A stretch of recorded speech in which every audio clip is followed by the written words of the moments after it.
When I picked those women up, I thought I had AIDS. Because one of the women who stopped in the car told me one of the women I took out is HIV positive. I didn't know which one of them were, so I went back and picked up all the ones I dated in 2 streets in Rochester, and I started killing them. And while I was doing it, I took the vagina of 3 and ate it. Why? I don't know. Probably to speed up the idea of the AIDS disease. So you thought it might kill you quicker? Probably. It's just not a lot of people that I've ever spoken to have eaten human flesh. You eat a raw steak? You eat a steak, you got the fat on the end of it? Yeah. Similar. I mean, when you were hauled in by the police, did you make any mention of the HIV? No, sir, I did not. I suppose it's because some people might say, well, isn't that just an excuse to justify killing? You believe what you want to believe. I told you how I killed, why I killed. You don't want to believe it? That's up to you. Arthur Shawcross was born on the 6th of June, 1945, in Kittery, Maine. The family relocated to Watertown, New York, a few years later. From early on, Shawcross was socially challenged and spent most of his time alone. His withdrawn behaviour earned him the nickname Oddie from his peers. He was never a good student, failing both behaviourally and academically. During his short time at school, he would often miss classes, and when he was there, he regularly misbehaved and had the reputation of being a bully and picking fights with other students. When he was 16, Shawcross dropped out of school after failing to pass 9th grade. Over the next few years, his violent behaviour intensified, and he was suspected of arson and burglary. He was placed on probation in 1963 for breaking the window of a store. In 1964, Shawcross married, and the next year he and his wife had a son. In November 1965, he was put on probation on charge of unlawful entry. His wife filed for a divorce soon afterwards, stating that he was abusive. As part of the divorce, Shawcross gave up all the paternal rights to his son and never saw the child again. In April 1967, Shawcross was drafted into the army. Right after receiving his draft papers, he married for the second time. He was sent to Vietnam from October 1967 until September 1968, and was then stationed at Fort Sill in Lawton, Oklahoma. Shawcross later claimed that he killed 39 enemy soldiers during combat. Officials disputed it and attributed him with a combat kill of 0. After his release from the army, he and his wife returned to Clayton, New York. She divorced him shortly afterwards, citing abuse and his propensity to being a pyromaniac as her reasons. Shawcross was sentenced to 5 years in prison for arson in 1969. He was released in October 1971 after serving just 22 months of his sentence. He returned to Watertown, and by the following April, he was married for the 3rd time and working for the Public Works Department. Like his previous marriages, the marriage was short and ended abruptly after he confessed to murdering 2 local children. Within 6 months of each other, 2 Watertown children went missing in September 1972. The first child was 10-year-old Jack Blake. His body was found a year later in the woods. He had been sexually assaulted and strangled to death. The second child was Karen Ann Hill, aged 8, who was visiting Watertown with her mother for the Labor Day weekend. Her body was found under a bridge. According to the post-mortem reports, she had been raped and murdered, and dirt and leaves were found jammed down her throat. Police investigators arrested Shawcross on October 1972 after he was identified as the man who was with Hill on the bridge right before she disappeared. After working out a plea deal, Shawcross confessed to murdering Hill and Blake and agreed to divulge the location of Blake's body in exchange for a charge of manslaughter in the Hill case and no charges for murdering Blake. Because they had no solid evidence to convict him in the Blake case, prosecutors agreed, and he was found guilty and given a 25-year sentence. Shawcross was 27 years old, divorced for the 3rd time, and would be locked away until the age of 52. However, After serving just 14.5 years, he was released from prison. Being out of prison was challenging for Shawcross. Once word would get around about his criminal past, he had to be relocated to 4 different cities because of community protests. A decision was made to seal his records from public view, and he was moved one final time. On June 1987, Shawcross and his new girlfriend, Rose Marie Wally, were relocated to Rochester, New York. This time, there were no protests because Shawcross's parole officer failed to report the local police department that a child rapist and murderer had just moved into town. Life for Shawcross and Rose became routine. They got married, and Shawcross worked various low-skilled jobs, but it did not take long for him to become bored with his new menial life. In March 1988, Shawcross began cheating on his wife with a new girlfriend. He was also spending a lot of time with prostitutes, but unfortunately, over the next 2 years, many of the prostitutes that he got to know would end up dead. Dorothy Dotsy Blackburn, aged 27, was a cocaine addict and a prostitute who often worked on Lyell Avenue, a section in Rochester that was known for prostitution.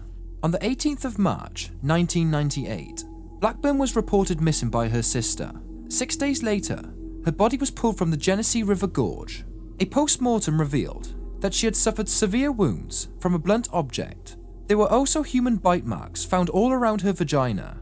The cause of death was strangulation. Blackburn's lifestyle opened up a broad range of possible suspects for case detectives to investigate, but with too few clues, the case eventually went cold.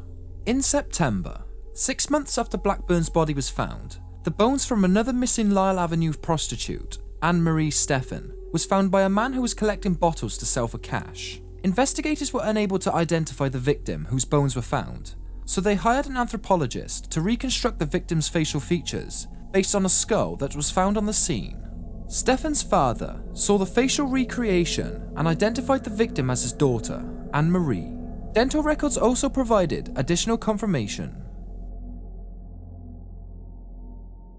The decapitated and decomposing remains of a homeless 60-year-old Dorothy Keller was found on the 21st of October, 1989, in the Genesee River Gorge. She died from having her neck broken. Another Lyell Avenue prostitute, Patricia Patty Ives, aged 25, was found strangled to death and buried under a pile of dirt on the 27th of October 1989. She had been missing for nearly a month. With the discovery of Patty Ives, investigators realized that it was a strong possibility that a serial killer was on the loose in Rochester. They had the bodies of 4 women, all who went missing and were murdered within 7 months of each other. 3 had been murdered within a few weeks of each other.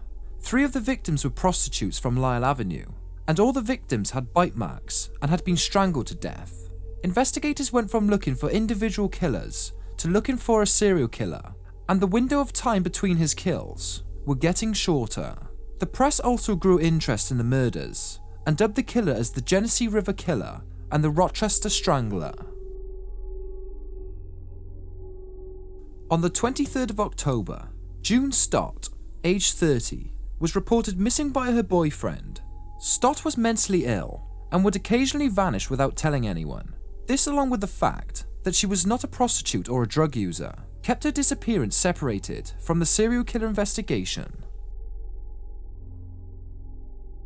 Marie Welch, aged 22, was a Lyell Avenue prostitute who was reported missing on the 5th of November 1989. Frances Franny Brown, aged 22, was last seen alive leaving Lyell Avenue on the 11th of November. With a client known by some of the prostitutes as Mike or Mitch, her body was nude except for her boots, which were discovered 3 days later, dumped in the Genesee River Gorge. She had been beaten and strangled to death. Kimberly Logan, aged 30, another Lyell Avenue prostitute, was found dead on the 15th of November 1989. She had been brutally kicked and beaten, and dirt and leaves were rammed down her throat, much like Shawcross did to 8-year-old Karen Ann Hill. This one piece of evidence could have led the authorities right to Shawcross had they known he was living in Rochester. At the beginning of November, Jo Ann Van Nostrand, told police about a client named Mitch, who paid her to play dead and then he would try to strangle her, which she did not allow. Van Nostrand was a seasoned prostitute who had entertained men with all kinds of particularities. But this Mitch, managed to give her the creeps. This was the first real lead the investigators received. It was the second time that a man with the same physical description, named Mike or Mitch, had been mentioned in reference to the murders. Interviews with many of the Lisle prostitutes indicated that he was a regular and that he had a reputation for being violent. On Thanksgiving Day, on the 23rd of November, a man walking his dog discovered the body of June Stott, the one missing person that the police did not connect to the serial killer. Like the other women found, June Stott suffered a vicious beating before dying, but death did not end the killer's cruelty.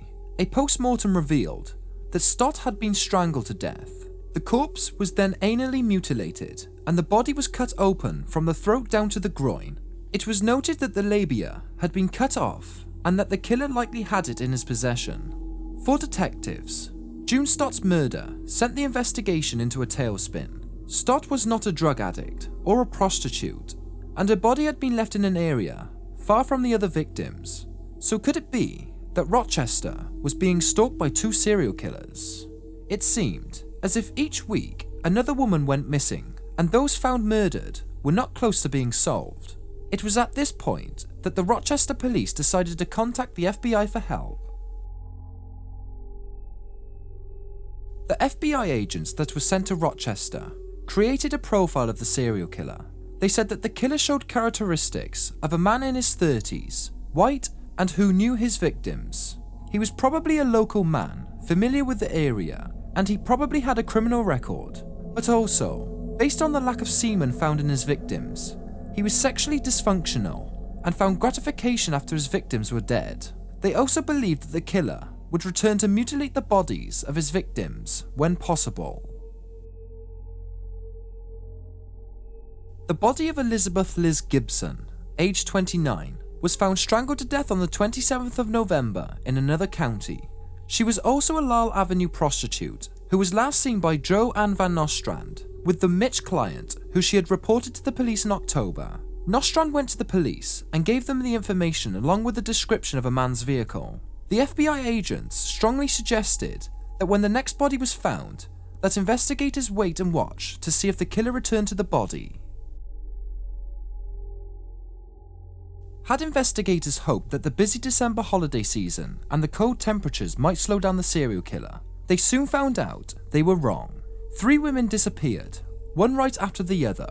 Darlene Trippi, aged 32, who was known for peering up for safety with veteran Joe Ann Van Nostrand, yet on the 15th of December, she, like others before her, disappeared off Lisle Avenue.